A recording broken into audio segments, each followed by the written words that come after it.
After my husband's affair destroyed our marriage, his mistress husband showed up at my door. "I have a development empire worth $300 million, he said. "Say yes, and we will be at the courthouse by 9 tomorrow morning."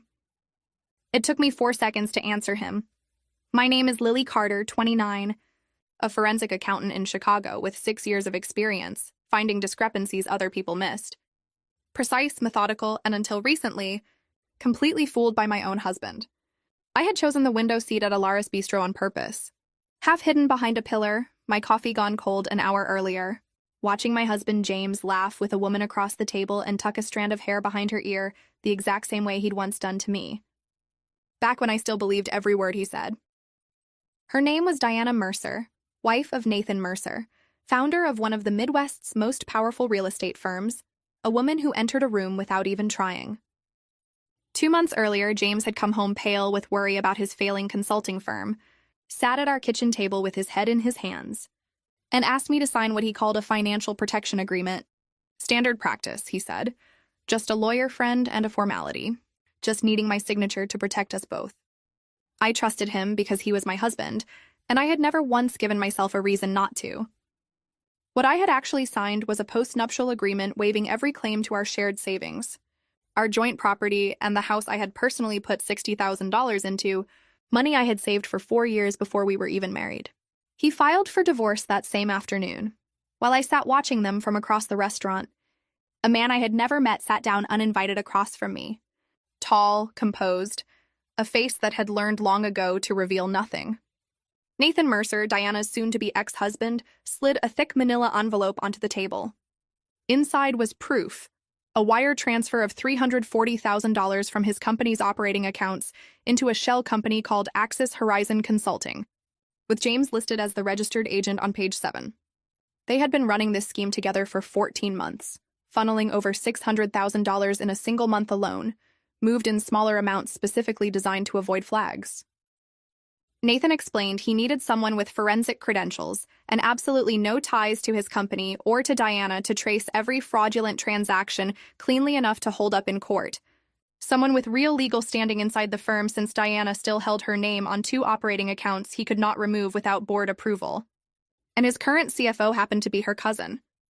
If I married him civilly, on paper, Illinois corporate law would give me the standing to petition for immediate review of the company's marital and business assets. "Courthouse opens at 9, he said. "I have already checked the appointment availability. I have one condition," I told him. "Full unrestricted access to every account, contract, and vendor file dating back 3 years, nothing locked, nothing filtered, and you don't interfere with my process." He studied me the way I imagined he studied blueprints, looking for weaknesses, and found none. "9, he said, standing and buttoning his coat. "Don't be late." The civil ceremony took 11 minutes. I photographed the marriage certificate on the courthouse steps and sent it to James with one line. "Thought you should know I am spending the morning at the courthouse, too. Congratulations on the divorce, enjoy the house." By that afternoon, Nathan introduced me to his staff as the interim chief financial officer with immediate authority over every approval. I confronted the accounts payable head, Carol Sims, who had received 2 unexplained bonuses totaling $32,000, and demanded full system access within 20 minutes. She resigned by email 2 days later. Within hours, I found the pattern. Invoices for advisory services with 0 corresponding deliverables. Professionally formatted fiction generating real money leaving the company. $1.4 million over 14 months. I called an all-staff meeting offering amnesty to anyone who came forward voluntarily. 2 analysts and a coordinator did, and the fuller picture emerged. James had been running a parallel scheme through his own vendor contacts, splitting money between Diana and an offshore holding company registered in his elderly mother's name in Tennessee, a woman who had no idea her identity was being used. Diana called me directly, warning that Nathan was simply using me as a legal instrument and I would be discarded when this ended. I told her calmly I had already found the Axis Horizon transfers, the secondary vendor network, the offshore account, and an interesting connection between her brother's company and 3 of our biggest vendors. The line went silent. 2 days later, I discovered she had scheduled an emergency investor meeting to have Nathan removed as CEO entirely, needing only 2 outside votes to succeed. If she won, my authority and every shred of evidence I had gathered could be tied up in litigation for years. I met with the first investor that morning, who withdrew her support within 30 minutes of seeing the evidence. The second, Richard Holt, a man who had known Diana for 11 years, was harder, dismissing me until I placed a single page in front of him. An official IRS referral filed that morning naming Diana in an active investigation for wire fraud and conspiracy. If his fund appeared connected to obstruction of that investigation, his other clients would ask serious questions. He read it twice, closed his folder, and told me he would not be attending the meeting. Without both outside votes, Diana's motion failed before it was even called to order. Cornered, Diana turned on James, blaming him for a frozen transaction and telling him he was on his own. Desperate and drowning in defaulted loans he'd taken out to fund his half of the scheme, he called me repeatedly until I agreed to meet him at a coffee shop in Evanston. He looked like he had aged 5 years and 2 weeks. I laid out exactly what the evidence showed and offered him one real path forward: full cooperation with investigators and a signed statement returning every dollar he could account for, in exchange for a cooperation designation that would matter significantly at sentencing. He admitted there was a backup drive at his mother's house in Knoxville containing every transaction record, every split with Diana, every shell account, and signed the authorization to retrieve it.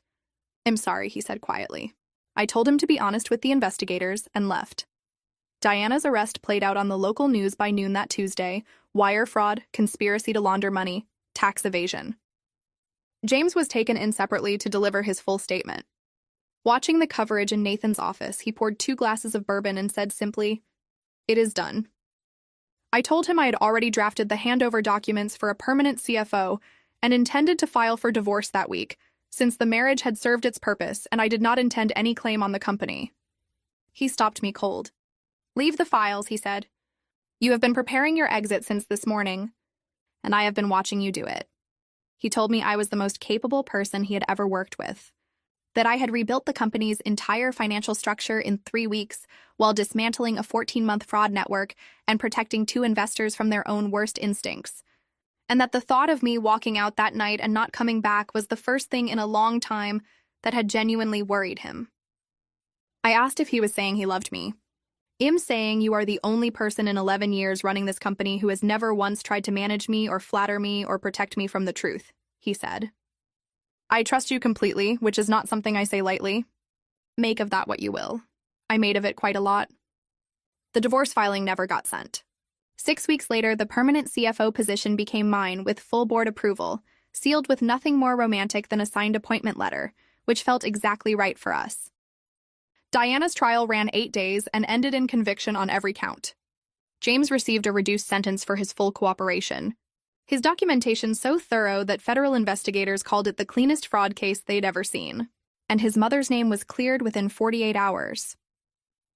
Walking out of the county building into a bright March afternoon after finalizing the last of his civil paperwork, I called Nathan. "It is done," I said. "Come home," he replied.